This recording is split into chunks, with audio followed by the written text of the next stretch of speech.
सानाम को जोहार गे तबे तिहिं नेल चे बना होय पे नेलक कान नोआ को हासा द एकेन अबु होड़ा कना होय पे नेल दा अति मरांग जगह ते मिना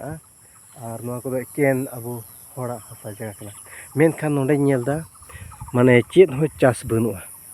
होय पे नेल दाड़े कना तिना मरांग जगह ओइसे खिल गया माने हानते तो गजार को चास कदा आर नोआ करे दो जत्तो माने पूरा खिल गया होय जत्तो पे नेल दाड़े कना तिना मरांग जगह माने लहा तेदो बोले अडी दिन दो को चास इतना सिदाई दो मेनखान केटा गान बोछर खन दो नोंडे चास बास चेत गी बको लगाव कदा ओय बुन नेल इचुर दाड़े कना से बुन नेल दाड़े कना नेल चे बुना तबे अबु नोआ को जत्तो जगह से नोआ को जत्तो हासा दो एकेन अबु सांताल होड़ा कना तो अबु होड़ा हासा को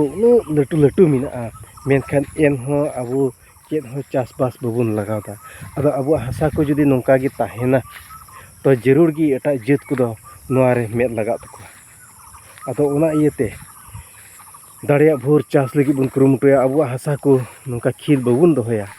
नोंका खिल बुन दोहय खाय एटा जेत को दो मेद लगा तको से सरकारा हो नोंडे मेद लगा तया आर ओंकाते हुई दाड़िया इच्छा लेकान उका करे खन चों हड़ को अगु कते नोआ को जगह रे माने डेरा कोआ अदो उनाते नोआ को जगह से